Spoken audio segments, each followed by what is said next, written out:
Namanda, namanda, namanda, namanda.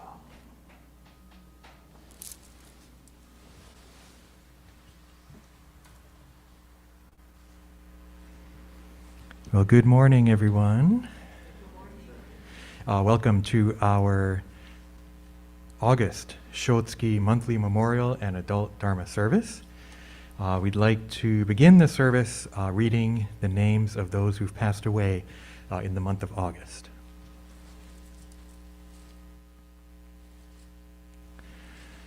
Roy Akiyoshi, Jutaro Akiyoshi, Toki Baba, Kiyo Baba, Tamotsu Baba, Tomoko Endo, Tomi Fuji, Kyubei Fukuda, Hanako Furuta, Kentaro Otsuka Gluck, Asai Goto, James Grohl, Keinosuke Hamasaki, Katsuko Harano, Yuguchi Hashimoto, Yoshitomo Hirabayashi, Haruyo Hiromoto, Masajiro Hirota, Tadashi Hirota, Mishi Horimoto, Ishi Hoshide, Shizue Inouchi, Den Inoue, Kuri Kakutani, Ichimatsu Kamano, Robert Kamano, Jeffrey Kanada, Tsuru Kada, Toyomatsu Kada, Tamaki Kanda, Sakae Katayama, Rinzo Kato, Setsuno Kawabata, Fujie Kawabe, Yutaka Kayatani, Harvey Kido, Tsune Kimura, Keijiro Kimura, Osayo Kimura, Mokichi Kisanuki, Juki Kitagaki, Inajiro Koizumi, Kayo Kuramura, Kanichi Masui, Toshikazu Matsutani, Kiyo Minamidani, Takao Misaki, Katsu Mitani, Kenichi Miyamoto, Tsuyako Mizusaki, Kazuo Mori, Asaemon Muramoto, Koyo Muramoto, Masami Muramoto, Take Muramoto, Yumi Nagata, Ichi Nakagawa, Mitsuo Nakagawa, Seijiro Nakagawa, Tomie Nakagawa, Tosaburo Nakahara, Yukie Nakahara, Akira Nakamura, Himeko Nakao, Ishi Nakao, Timothy Nakaya, Yokichi Neishi, Shimeno Nishino, Yuki Nomura, Wakai Nomura, Hajime Nomura, Sylvia Nomura, Fude Ogawa, Jack Ogawa, Kazue Ogawa, Minosuke Ogawa, Katsuo Ohashi, Yoshihiro Ohashi, Tameo Okai, Kazumi Okamoto, Fujio Okano, 君をおこわち、重和おこわち、幸恵平本鬼塚、みゆきおたけ、ベイビーおつか、元おつか、佐野おつか、ゆりこおつか、三江おざき、いつお小沢、都堺、正子榊、民榊、与一郎榊、よしこ佐野、花佐々木、森一佐々木、Gary Seiji、菊野重松、Linai Shimabukuro、Baby Shinomoto、Charles Saint Germain、Sujaku Family、Sakuyo Sumimoto、Junichi Sumimoto、Hana Sunada、Masui Sunagawa、Toyo Sunayama、Koichi Takata、Tai Tamata、Nobu Tamori、Kumetaro Tamori、Chugoro Tani、Moto Tani、Tamayo Tani、Mitsuo Taniguchi、Matsusuke Taniguchi、Ichimi Teramae、Fusajiro Utsurogi、Mabel Watanabe、Lauren Kimio Worrell、Take Yago、Shizuo Yamamoto、Mosanta Yamamoto、Sadazo Yamane、Shigeko Yamaoka、Katsutoshi Yanagitsubo、Patricia Ono Yokomizo、Aiko Yokoyama、Sachiko Yokoyama、Masaru Yoshioka、Togo Yoshioka. Next, we will have Sutra chanting, and the chanting we will do Juseige, and you should have it there, and I'll be sharing it on the screen for those online.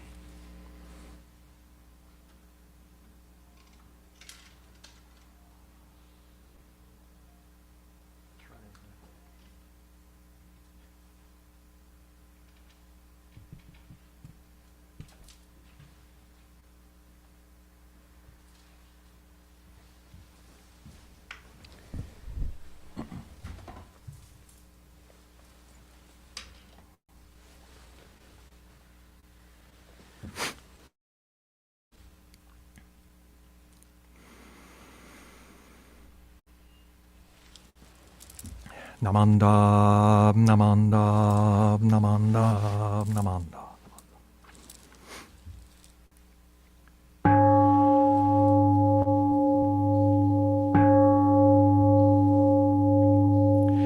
Gagon Chosegan Hishimu Jodo Shigan Fumanzok Seifu Joshogak Gaomunyoko Fuidai Seishu Fusai Shobingu Seifu Joshogak Gashi Jobutsudo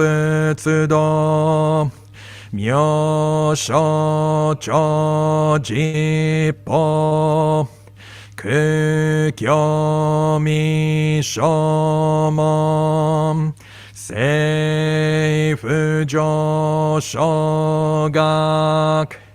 Ryokujin Shonen Joe Shubongyo Shigumu Jodo Isho Tenin Shi Jinniki Endaiko Fushomu Saido Shoujo Sankumyo Kosai Shuyakunam Kaiichi Egem Meshi Konmoan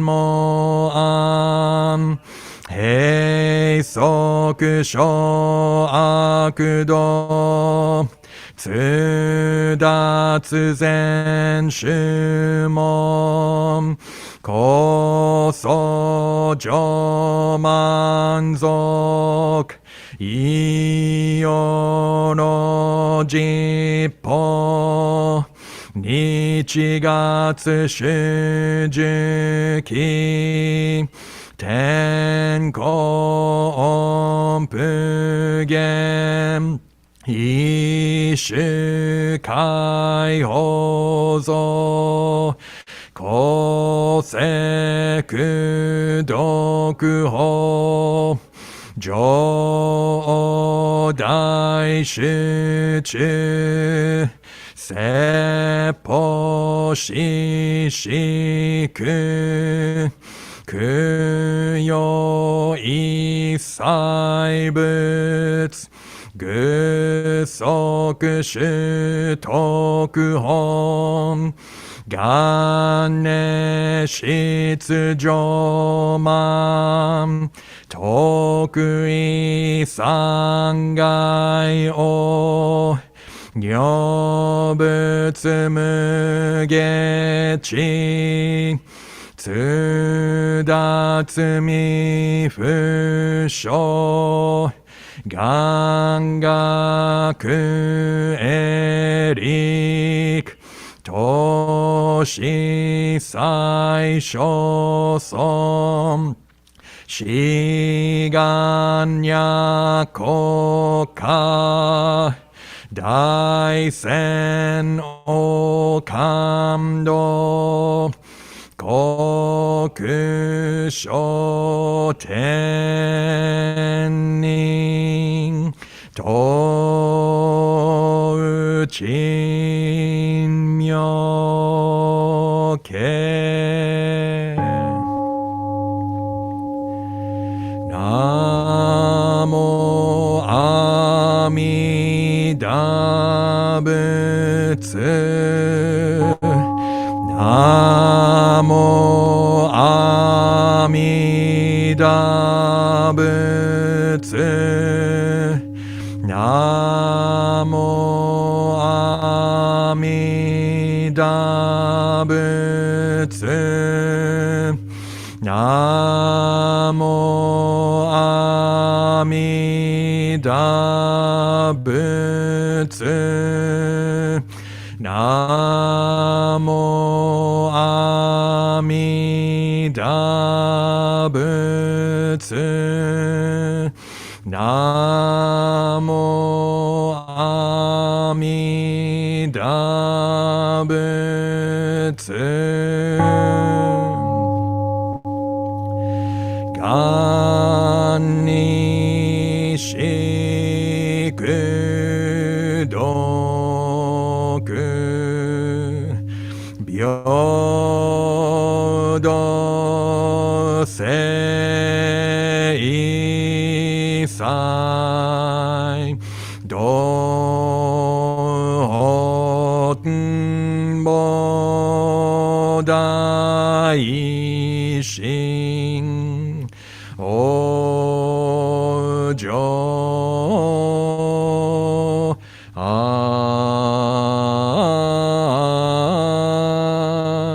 楽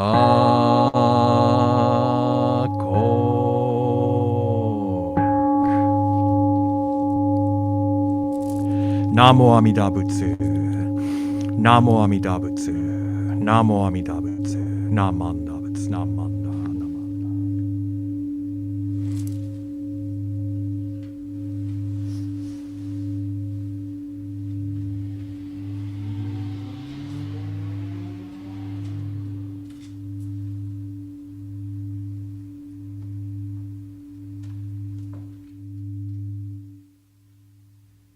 Need another computer, huh? Okay. Thank you very much for joining us once again for our Shotsuki monthly memorial and adult Dharma service. Today, what I'd like to talk about is what I'm just going to call perspectives. Perspectives, right? So perspective is like a view on something. Right? So I have my perspective, on the room, you're looking from a different perspective, right? So even though we're looking into the same space, we're all seeing something different, right? So that we have these different perspectives. Reality is, I usually only see things from my perspective. It can't be helped, right? I'm seeing with my eyes. Now, perspective, this perception, in Buddhism, there's actually 6 sense organs, right? So we have our eyes and we see, ears and we hear, nose and we smell, mouth and we taste, right? Body, physical, and we touch. And then that's normally the 5 senses, right, in the Western idea. Buddhism has consciousness as the 6th sense, right? And so our mind is that 6th sense organ. Okay, so normally I only see things from my perspective. But I think it's helpful, useful, to try and see things from other perspectives, right? To try and not only see things from my own perspective, but to try and see things from other perspectives. It's not easy, but it's possible. And one idea I had, how could you do that? Books. Reading books, right? And by reading books, there's all different kinds of books, right? But maybe reading stories, right? Stories of other people's experience. I think that's a really good way to gain other perspectives, right? To learn how might someone else see something. What experiences have they had totally maybe different than my own? Or experiencing the same thing but having a different perspective on it. So I was online as I'm wont to be, and there's a base forum that I go to every now and again, and it's bassists from all over the world talking about stuff, and sometimes they get in fights, and sometimes they kind of get on each other's case and that kind of thing. So one person wrote, as every lawyer knows, there are 3 versions to every story: your client's version, the opposing party's version, and what actually happened. Right? So that's what one person posted. Another person posted something interesting. There's no coin so thin that it doesn't have 2 sides. And I thought that was kind of interesting. So that every coin, no matter how thin it is, there's always 2 sides. Actually, we could find, I think, like even a regular coin that we have, it has the face and the other side, but there's an edge too, huh? Some coins have the ridges, right? Some coins are smooth around the edge, right? And so that idea of every coin has 2 sides. So even though I hear one person's story, it might be good to hear another side of the story before I make judgments, right? Before I rush to judgment. I think that's what happens online a lot. Someone shares something and someone says, wow, you're a terrible person for doing that. And it's like, who are you to judge? You've just read this one post, right? And then all these people jump in to judge that person or judge the other person. And so these kind of reminders, right? Every coin has 2 sides, right? Or these different possible versions. So, maybe later, maybe I'll kind of come back to this in the fall when Dharma school starts, but there's Duck Rabbit. There's the tale of the people in the dark room and the elephant, right? And they, one's like, oh, an elephant is like a rope, right? Another one is like, no, an elephant is really rough and dry, and they're only feeling part of the elephant, right? And not realizing the full what it really is. Their perception is limited. So there's a couple of possibilities. Another example I want to give is Rashomon, right? This famous Japanese film based on a couple of famous Japanese stories, Rashomon and In a Grove by this author named Akutagawa. They're great stories. They're really short, so you can read them really fast.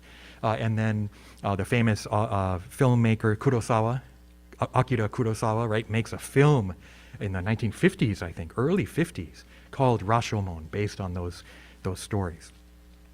So it's interesting. Basically, it's something happens in a grove, and then you hear different people saying what happened. and there's kind of a trial, right? And so one person says what happened, and you're like, wow, that's okay. And then another person says what happened, totally different. And then a third person says what happened, and it's different again. And then spoiler alert, one of the people in the incident gets killed.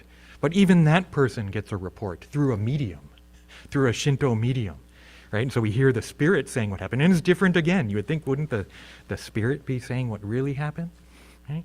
So it's a really interesting story, right, of these one incident, 4 views, 4 completely different views. So it's kind of a violent story. So it might be kind of triggering, or it's not really appropriate for kids, right? But it is this kind of classic story, right? Now here's another thing I'm going to say. Be careful before you trust the internet. Don't trust the internet 100%. It's a great place for information, but never only take one source. Don't go to Wikipedia and just, especially for like a research paper, don't use just Wikipedia, right? And just copy and paste it, right? Don't do that, okay, when you go to school. Wikipedia can have great information, and it's kind of user run so that people can, change things, and it's supposed to have kind of an accepted view on the thing. But I looked up Rashomon, and I was flabbergasted. I was stunned by what Wikipedia said, because they said, so what's happening is all these people are lying, right? That all these people are lying, and finally at the end we get the truth from the woodcutter who also was watching. And I was like, that's not my understanding of that story at all. My understanding of that story is, whoa, what happened? Were they lying? Or was that their perception of the event? And the reason why I feel confident saying that that the idea that those people are lying just to show themselves off is because it comes out of Buddhism, right? Sure, Kurosawa might have changed the story a little bit, but the original story by Akutagawa we don't get that omniscient narrator point of view of this is what actually happened. And I don't think we're supposed to get an omniscient, this is what actually happened. And I think that's the point. The reason why I accept it is because that idea is because there's a kind of Buddhism called Yogacara, or mind only. Yuishiki, or Hosso is the name of the Japanese school. And there's a couple of different stories that you can use, or examples. So I'll just do the one, the clapping of hands. It's a poem. At the clapping of hands, the birds fly away in fright. The koi, the fish, come for their meal. The serving girl comes bearing tea. Sarusawa Pond. Okay, so that's the poem. It's not a good translation, but it's this really brief poem. It takes place, and so apparently it takes place at a Hosso temple grounds, right? And so we have the clapping of hands, right? That sound, this clapping of hands. Okay, so what? 2 hands come together and sound is produced. Isn't that obvious? Well, for the birds, it's a startling sound, and it startles them so that they fly off. For the koi, it's a calling sound, lunchtime, right? That you can go with koi and clap, and they're like, all right, time for food, right? If you've only seen koi like at a public kind of place, that's one thing. But I was fortunate to have a friend in Japan when I was an IBS student, Kansho. I don't know if anyone remembers him. He used to come here with me sometimes when I was a student, and I got to visit his home temple in Toyama, and they have a koi pond. And it's astounding, right? The koi see you and they're like, food, and the water is all chopping up. And, it's like, wow, I never had that experience of like a family koi pond, right? So the hand clap is frightening to the birds. It means food time it's like opening a can of tuna for a cat, right? It's like food time for the koi, and for the servant girl, it's oi, ocha, right? It's like someone clapping to, don't do that, right? We don't do that now. But in medieval Japan, it was fine, right? And so that was for her, she's like, oh, someone needs tea. And then Sarusawa Pond, the place where all this happens. So that clapping of hands, from the point of view of the different actors, the birds, the fish, the servant girl, totally different meaning. So if they each explained that, maybe that would be a good one. Sarusawa Pond, from the point of view of each of the actors. The birds are like, whoa, what was that? Run away. Wait, how come the fish are swarming around? Maybe there's food, right? From the fish, it's like lunchtime. What's that girl going with that tea over there, right? And why did the birds fly away? This is a good thing, right? From the servant girl, it's like, I better get the tea over there, right? Someone's thirsty. Why? Well, yeah, the birds fly every time. Can't they get used to the clapping of hands, right? So from each perspective, it's totally different meaning, a different experience. And so I think that that's my kind of understanding of Rashomon, is that it's not lies. It's that we each have our own perception of events, and it's totally different. And my perception is colored by so many things. My sense organs, right? Whatever the event is that I'm interpreting, but also my experiences, my mood at the time, right? My karma, if we want to get into getting deeper, right? I mean, I think we could look at it in a purely psychological sense, right? And yet Buddhism has that psychological sense, but it's recognizing that my karma affects my psychology. My perception of things is colored by my experiences, right? Whether they're things that happen to me, or maybe even physiological kind of things, right? If I'm hungry, I'm going to react to a commercial different, like a pizza commercial, differently than if I'm not, right? So even where I am at this moment may affect my perception. Right? Now, I think one potential fear for many is a collapse into relativism. So is it all relative, right? Is there no single truth? And it's an important question, because I live in an America where there's different religions, different races, different cultures, and that's a good thing, right? That we should be able to all live together.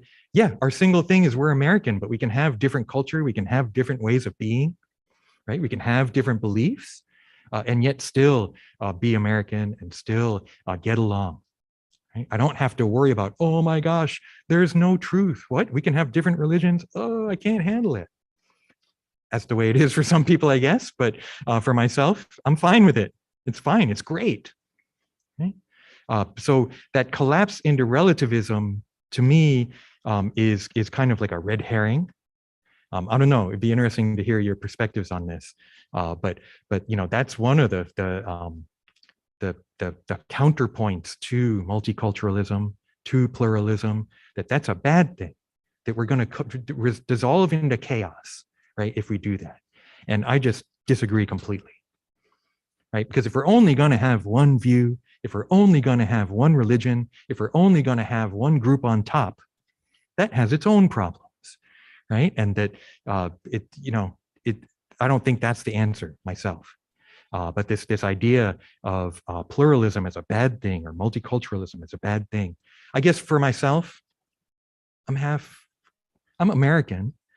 Racially, I'm half white, half Japanese. Culturally, I think I'm like 80% American, 20% Japanese, but I've been fortunate to live in both countries.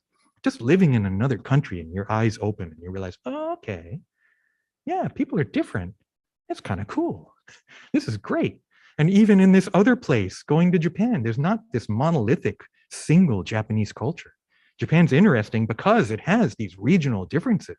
Even the language is so different in different places in Japan, right? And so as much as Japan can be presented as homogeneous, just this one thing, no way, right? There's Okinawa, there are Chinese Japanese, Korean Japanese, people, all kinds, Brazilian, Japanese who've moved to Japan, and all these different cultures, right?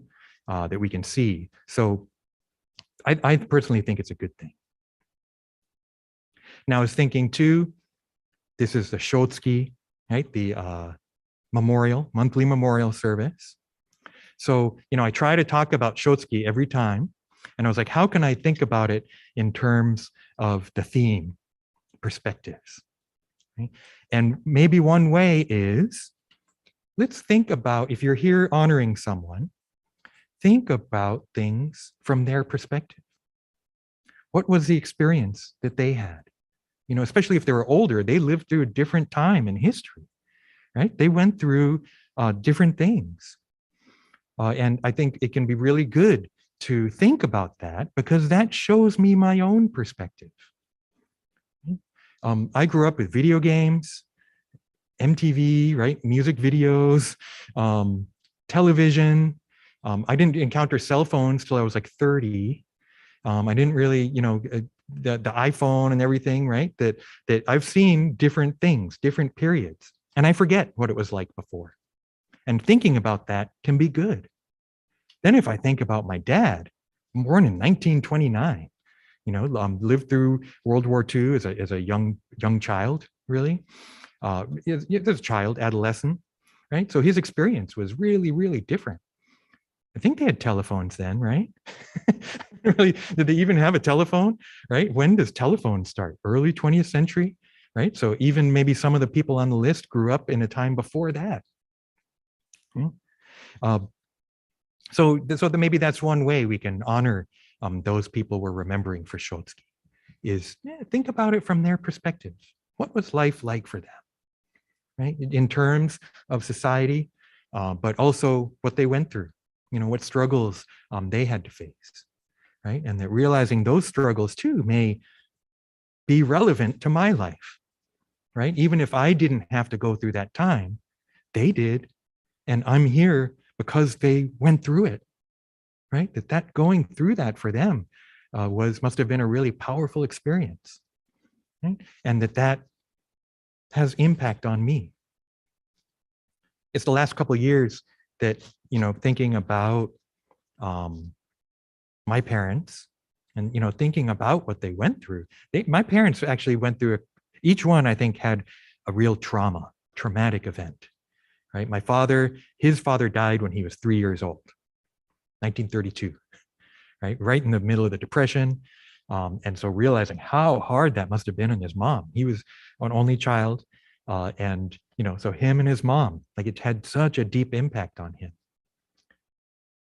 The past couple of years, I realized, whoa, that had an impact on me too, right? That it wasn't just something that happened to him, that affected how he treated me.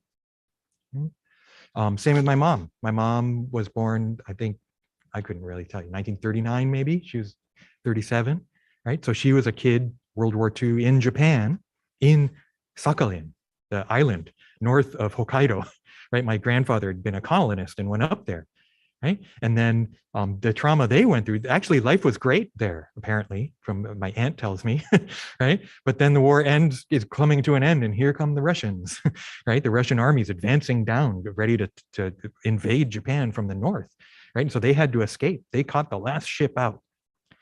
She experienced the traumas of war in a really brief period, right? But I know it had a huge impact on her and had a huge impact on my family, right? And it impacted me, right? That it had an impact on me too. And if I wasn't aware of that, I wouldn't understand. And I didn't learn this stuff till later in my life. Even some of it I learned after she passed, right? And yet helped me understand myself better. And so, I know for many of you who are here or, watching, this is this service honoring those who passed away in this month of August. And so I think it's an important time, special time to think about their lives, right? Think about the experiences they had and what they went through. Shotsuki, I've said this a few times. I started here, 98, 99? I did my internship. I think it was 99, 2000. So I've been doing this stuff for like over 20 years now.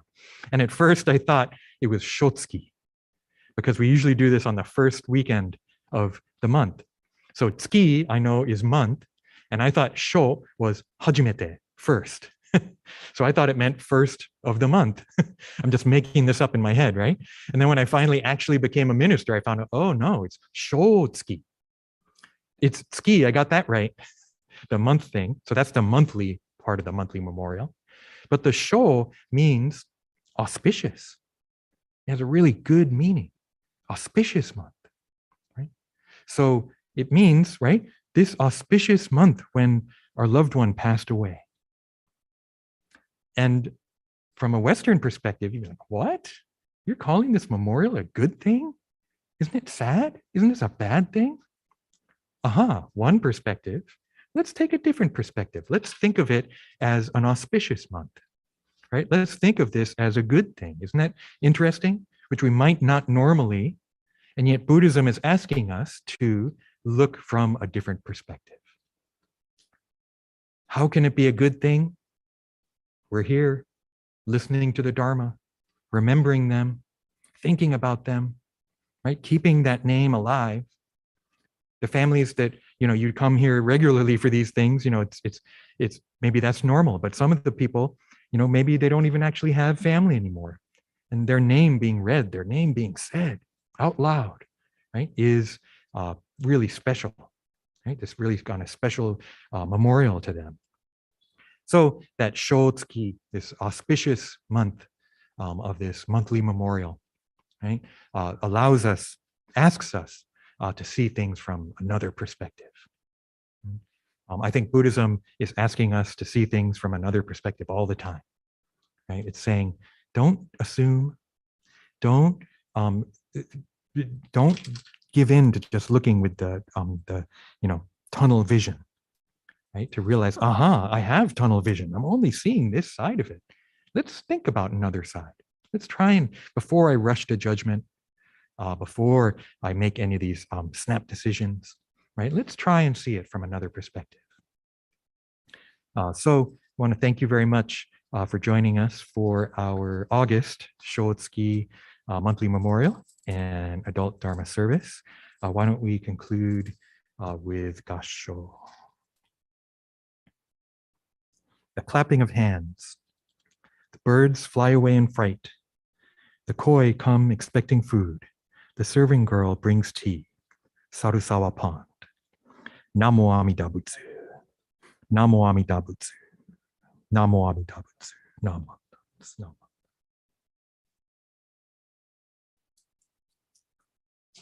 Okay, we're very fortunate to have Steve Terusaki here on the organ. And you should have on the sheet where you're going to sing Ondokusan. So I gave you the music too, so if you don't know the melody, and if you can read music.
Namo Amida Butsu. Namo Amida Butsu. Namo Amida Butsu. Namanda Namanda.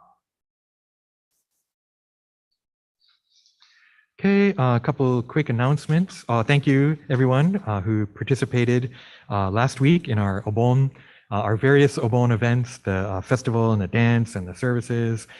Really want to thank all the volunteers that helped and everyone that came to enjoy.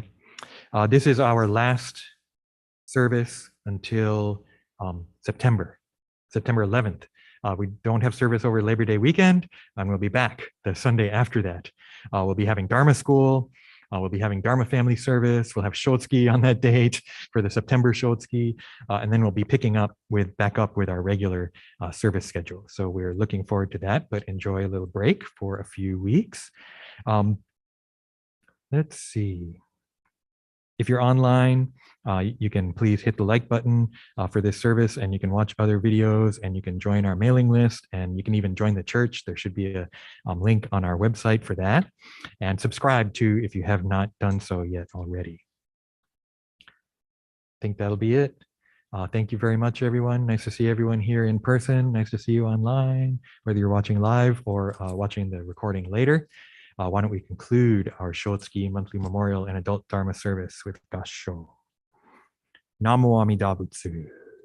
Namo Amida Butsu. Namo Amida Butsu. Namo Amida. Okay, thank you. It's Steve.